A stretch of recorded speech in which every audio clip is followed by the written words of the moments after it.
Let's go. It's a big world, and now we're loving this town. It's our turn, so put your hands up. Don't be scared, take a chance. Come on, give me your hand. It's time to laugh, time to smile. Now let's get up and dance. Come on, everybody, let's live it up. Let it out if you can't get enough. This right here gon' make you jump, jump, jump. This is home. This is the place. Yeah. This is home. The scene is clear here at Columbiana Center Mall Saturday night after 10 people were shot earlier in the day. Police worked throughout the evening to evacuate the building and locate employees who were asked to shelter in place. This as witnesses say they're working to find the right way to overcome it. A day of fun before Easter turned to one of terror for shoppers when gunshots rang out at Columbiana Mall. We didn't expect to go into the mall and then have to literally run for our lives to leave out of there. It was just not what we were expecting on a typical Saturday. Jewel Burgess was there with her 3-year-old. He gets in the car and he goes, "Was somebody shooting a gun?" He's scared and he doesn't understand, but that's all he's been hearing because people are just yelling that as we're running. Police say multiple shots were fired with 10 people struck. At least 2 others were injured in the stampede as shoppers rushed to safety. All you did was running and crying and screaming. As the investigation continues, the path forward for some shoppers is also unclear. I just feel like online shopping is my thing. I don't even want to venture out to the mall anymore because I just feel like it's just not safe, and it's we're going to try to continue and enjoy the holiday weekend, try to get some rest, but more so just kind of being thankful that we were not injured as badly as some of the others that possibly were in the mall.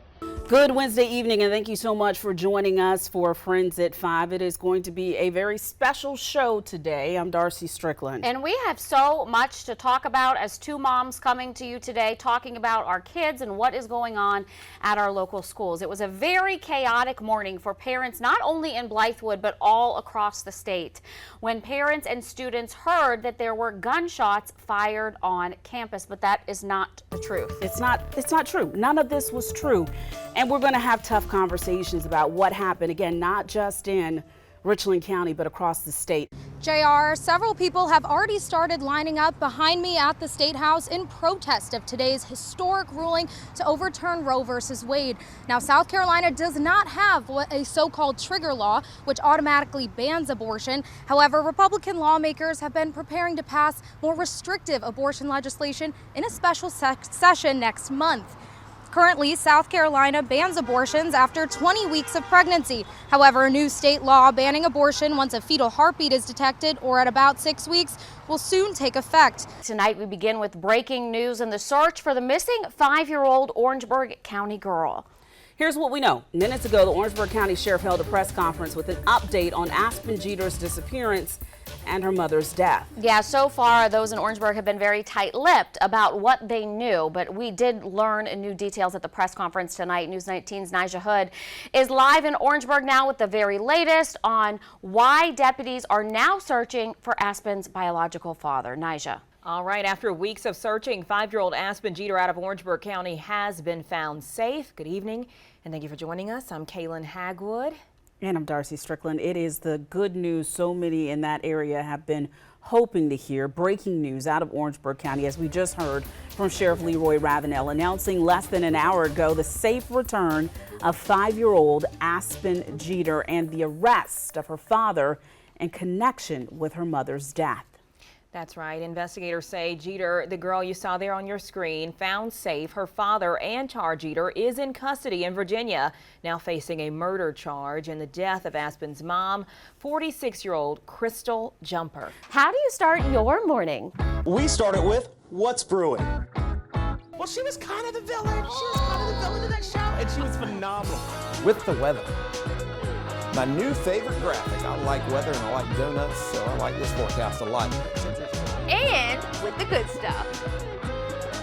And let me tell you about this community. When they celebrate big.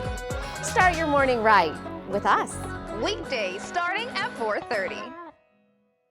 We were totally surprised to find that we owed $11,000. We contacted the City of Columbia, and they're basically dodging any responsibilities whatsoever and saying that we have a leak. We're also on your side now, helping a Richland County couple get answers on their $11,000 water bill. Columbia Water now admitting that they are responsible for the bill. I would like to thank WLTX News 19 for picking up the story. If anybody has issues, I would say definitely get in touch with WLTX. All right, welcome in. It's primary day in South Carolina. The votes are being tallied, and we already have at least one winner called by the Associated Press, Darcy. That's right, JR. The Associated Press has called the race for Governor Henry McMaster. If he defeats his Democratic opponent in November, that would make him the longest serving governor in the state of South Carolina. Here at Batesburg-Leesville High School is where hundreds have come to pay their respects and honor fallen officer Drew Barr on his funeral day. Others wanted to give the family privacy, and so they put out flags, signs, and also watched the procession. They tell me he was a hero. Another motorcade for Officer Drew Barr as he made his way from Lexington County to Batesburg-Leesville on Thursday, his funeral day. And locals here in town were not about to miss it. Knowing family members, knowing people that used to work with him, giving more support, you know, it's our civic duty to come out because they put their life on the line for us. All right, 7 o'clock here on your Wednesday night. We're starting with an earthquake over in Elgin again today, the largest quake in our state since 2014. It happened just a few hours ago, around 2:45 or so. It was 3.5. It was centered not far from Lugoff, Elgin. They have seen numerous earthquakes since December. Residents all across the Midlands and even some up in Charlotte said they felt it. There was also a second and third earthquake in Elgin today. Those are the common aftershocks. They came in at 2 and 1.8. All right, Corey, thank you so much. The trial for 30-year-old Quayshawn Clark started today over in Lexington County. And I believe live on TV, did we just have another earthquake? I believe we just experienced another earthquake. If you can come back to me on camera for just a moment. Again, we just said we had 41 earthquakes recorded in this area, in the Lugoff-Elgin area, since December. Live on TV, just finished talking about those earthquakes. Our entire studio started shaking here. We're not sure what the magnitude of this earthquake is going to be. It lasted for several seconds. The lights here in the studio were also shaking and rattling around. I heard people in the building basically saying, yes, it was another earthquake. So again, another earthquake apparently just hitting here in the Midlands just seconds ago. We are working to get some additional information about how strong this earthquake was. 6 o'clock in the morning out here in Columbia, and it is already icy on my porch. We have rain happening outside right now, but the problem is that the surfaces and the air temperature now right about at freezing, so my railings are covered with ice. You can see that even the porch itself is covered with ice, some of the plants covered in a coating of ice. And with temperatures continuing to drop below freezing over the next few hours and really no sign of this rain switching over, you can expect these ice accretions to just become more widespread. Stay at home today. And it's windy too to add on top of that. So anything that's covered in ice, like tree branches, for example, could snap pretty easily when you combine the weight of the ice and the wind happening out there as well. And officially, finally, after near 8 years of a snow drought, we have finally broken at least 1 measurable inch of snow at the airport so far. 290 days, that's way too long since 2014. And look at it now, it's still snowing over downtown Columbia, but here's the thing. It's 28 degrees, it feels like 19, and it's only 11 o'clock. And as we continue tonight, we're gonna get down to 23. The snow will end before the morning, but the wind chill is going to be at least 17, if not lower. Tomorrow, lots of sunshine, but only a high of 40. And tomorrow night, clear skies, a low of 21. But the big question, JR, is when is all of this going to end? There's still a lot of snow. And we'll talk about when it's going to end and how much we're going to end up with coming up in a few minutes. Well, we've been covering several counties this morning. News 19 has you covered. We've got our reporters all over the Midlands. Now we want to check in with our friend, News 19's Walker Lawson. And I know, Walker, you don't have a TV out in front of you, but I got to say, we did get a picture from some News 19 viewers that really showed up your sad snowman. I heard you talking about it, and it's really funny. I had a resident come up to me right after you said that, and he said, "That's a sad-looking snowman." So I feel a little sad, but we're going to try to resurrect it. So I want you guys to take a look. We tried to fix him just a little bit. I gave him a nice hat. Now he's smiling. We made him a little bit taller, so I think that helped out. But, you know, Andrea, I'm a little surprised. There's no kids out here, it seems like, building snowmans. Or making snowballs. I would love to see a snowball fight. I used to love those, but it doesn't seem like there's many people out here in downtown Camden today. So we are about just a few minutes away from the Charleston Harbor, and you guys, you can really just feel the wind. The rain has picked up really in moments of us being up. And as they told us this morning, the storm surge they're expecting was to happen around noon. And as you guys can see, I don't know if you can see it in my body language, but that wind is really pushing us back. And again, we are not right up on top of the actual water. We are a bit of a distance away, but as you guys can see, it is quite strong, and the cars, the roads are clear. That's exactly what officials down here have asked people to do. The rain coming down pretty hard, but you see there was that gust. Now it is getting a little bit calmer, but it's coming in sort of waves like that.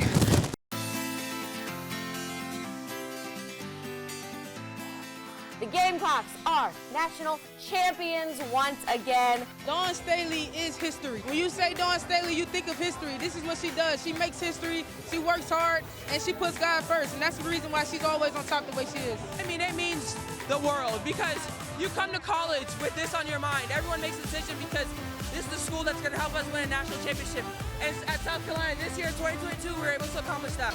I've been praying all morning, and it just came to me that this was our day. I'm so happy for the young ladies, the program, Dawn, the city, the state. I'm happy. In return, we all gather here because of what? Because we won a damn national championship.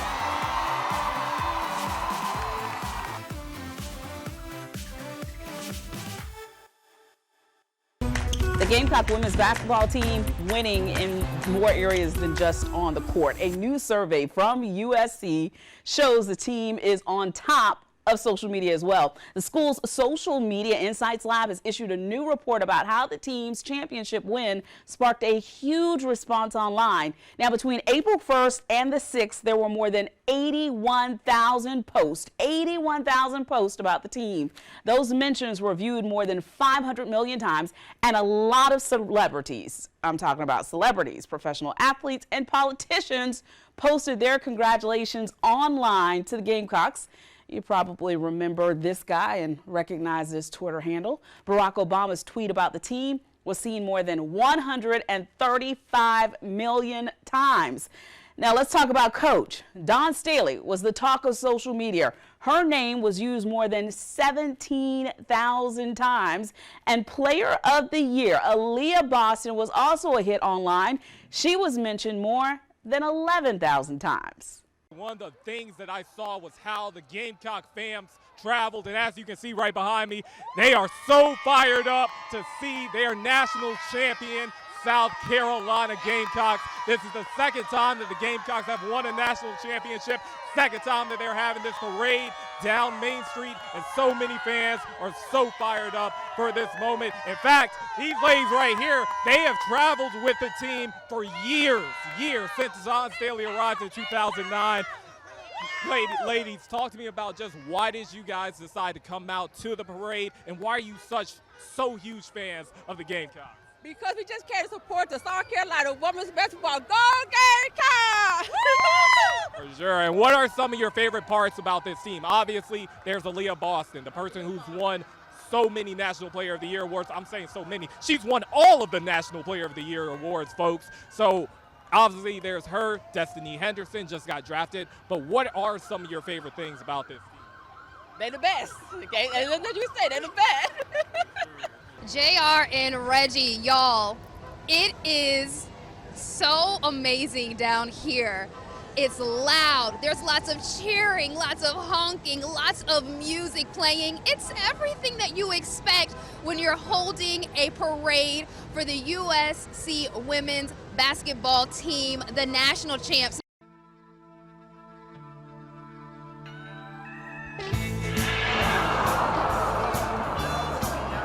line between winning and losing, especially in this league. And Shane Beamer, celebrate. You learn from all the hardships, you learn from the adversity, and being a quarterback, you're going to have that no matter what level you're at.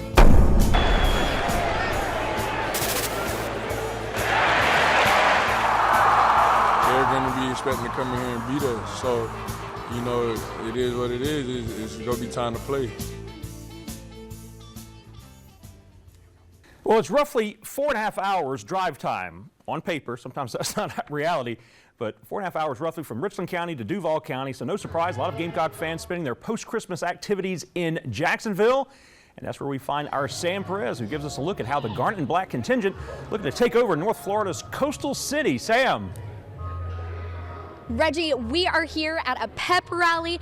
We're at the tail end of it, and Gamecocks fans have been gathering to celebrate. Now, things are not just getting started, but South Carolina fans have been here celebrating all day. That is the sound of pure joy coming from Carolina Nation in the River City. Gamecocks have come in and taken over Jacksonville this week. Wes Hickman is the president of the USC Alumni Association. He's been working to prepare for fans from all over. We got people coming out of Chicago, Tampa, Charleston, Orlando, and Columbia themselves, and everybody's coming right down here to host. It's so great to be able to host everybody here.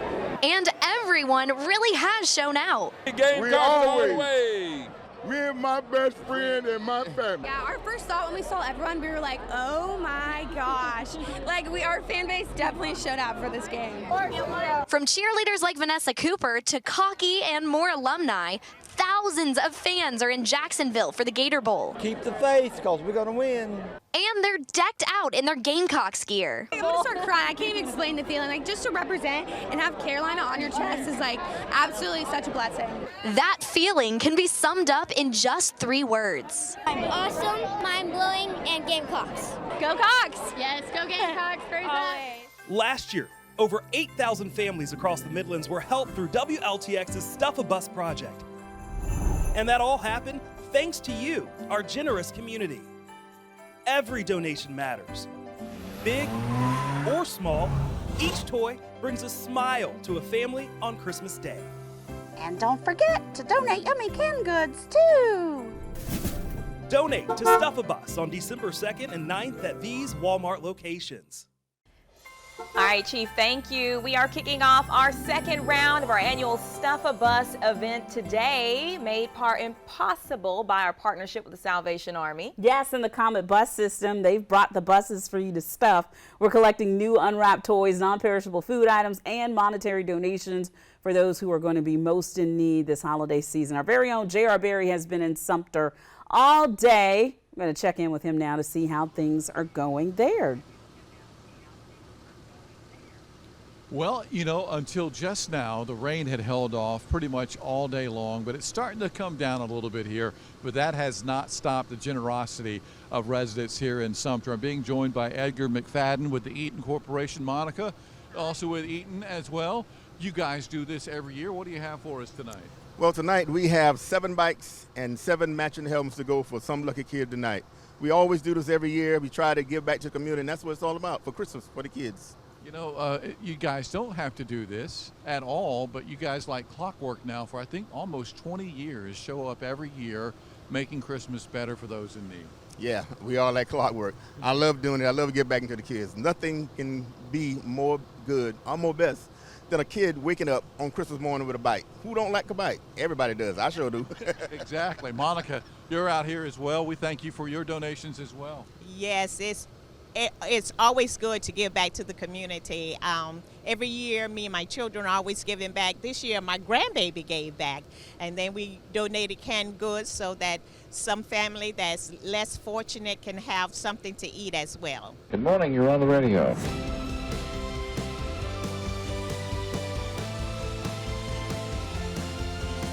Good afternoon from Omaha. Good evening from Manchester, New Hampshire. Good evening now from our nation's capital. Thousands of people have showed up to pay their final respects. This neighborhood, this community got hit hard by these floodwaters. What happened here stunned the entire community. Good luck in school, okay? Serving you for over 30 years, South Carolina's anchorman, J.R. Berry.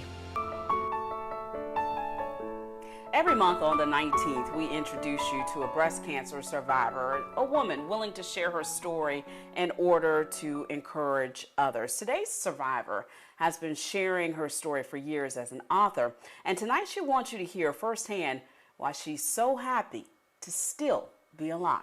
I became a journalist because it was the perfect combination of everything I love. I love communicating with people, I love telling stories, I love investigating, and I love the opportunity to make a difference in my community. We're not doing news just for one community or one political party or one demographic. We're doing news for everybody. I am who I am, and journalism is what I do for a living. There is no narrative behind news when Darcy is doing it. It's about making sure at the end of the day that our viewers are better because they watched our newscast. The invitations were sent, the table set, and the trailblazers, whose stories we've introduced you to throughout the year, showed up to take their seat at our dinner table. They're educators, advocates, and members of the arts community. We gathered them together for a family-style dinner, much like the ones that take place in households all over the world. At the center, good food, good company, and good conversation. The only difference, our cameras were rolling. Join us over this next hour as we talk about the Black experience relating to topics like community, crime, mentorship, and mental health. Our goal is to spark conversations and educate on why inclusion is necessary and why representation matters. This is a seat at the table family dinner. Columbia, you would never even pick for a pinball city. Any areas that have a season where you can't go outside much, pinball is way more popular. Columbia, with its hot summers, make it actually a great place for pinball. And one thing I did not know about pinball was how specific the game is. Like, I thought the point was just don't let the ball fall past the flippers. But there is strategy and there are angles. When you first walk up to the pinball machine, it's just a box, and you discover, oh, I can control this seemingly random thing. We call it a world under glass, and that's really what it is. They're creating Iron Maiden concert, they're creating the Avengers Marvel characters, because every game tells a story.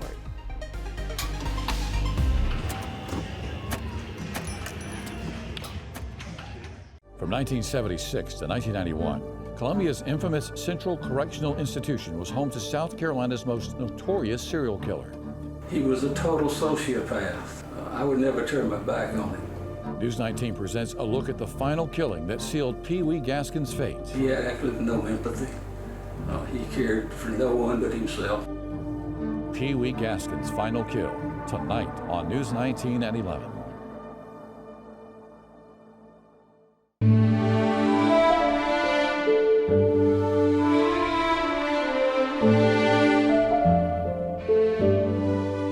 Look around me. There is nothing left. Standing here in what was once Allen Benedict Court, it's almost hard to imagine 400 families call this place home.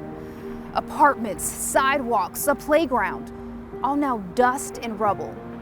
The 80-year-old apartments were torn down after 2 men died from carbon monoxide poisoning, and multiple gas leaks were found in buildings 4 years ago. Families had to leave the place they called home and find a new place to live. The Columbia Housing Authority assisted in that process. Over the past few years, 2 former residents have allowed News 19 to document their journey as they navigated the challenges of relocating. These are their stories.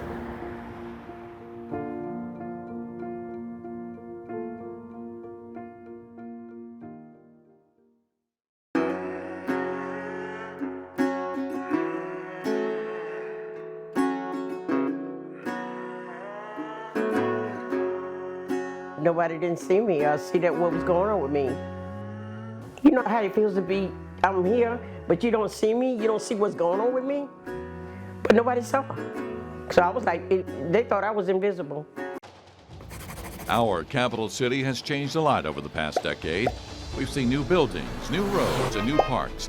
And now we're witnessing one of the largest redevelopment projects in any downtown east of the Mississippi, the Bull Street District. News 19 is taking a closer look at what's here and the impact the project could have on Columbia's future. Watch Building Bull Street tonight at 11 on News 19.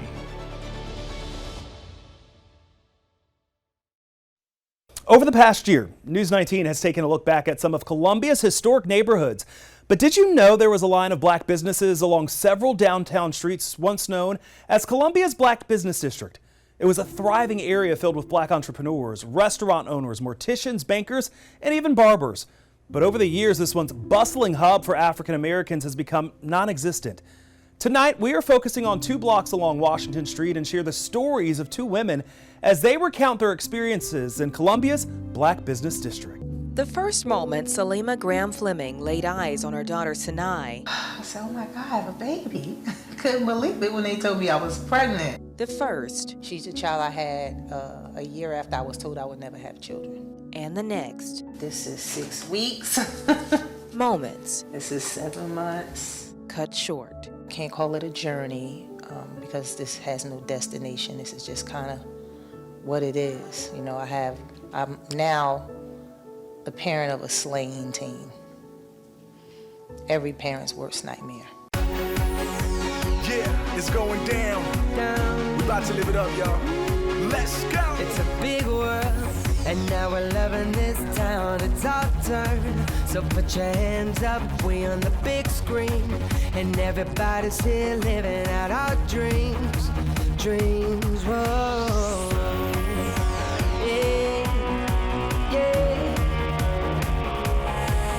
Don't be scared, take a chance, come on, give me a hand. It's time to laugh, time to smile, now let's get up and dance.